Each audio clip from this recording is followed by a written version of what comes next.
Бүгін БРИКС ойындарының икенче көне. Толырақ мәгълүмат алдағы язмада.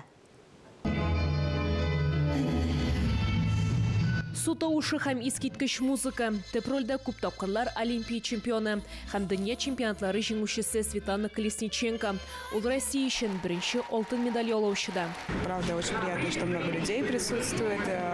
Я довольна, в принципе, своим выступлением. Синхрон йөзү буенча 4 тапкыр дөнья чемпионы Александр Мальцевның чыгышы тагын бер медаль алып килде. Когда я начал чувствовать очень большое количество силы, в этот момент важно тоже собраться и вложиться именно в те элементы, где это нужно. Төньяк Корея, Казахстан, Беларусь, Венесуэла, Таиланд һәм Үзбәкстан җыелма командалары да тамашачыга искиткеч программа тәкъдим иттеләр.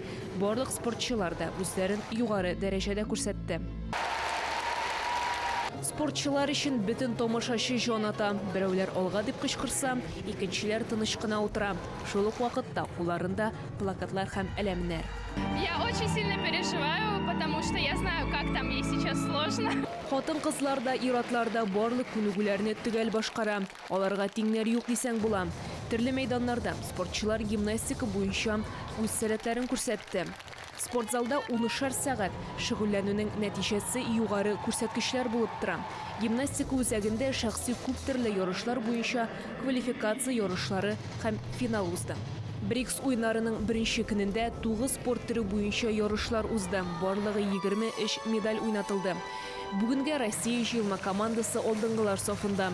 Безнең спортчылар 5 алтын медаль иясе, шулай ук көмеш һәм бронза медальләргә ирешүчеләр дә бар.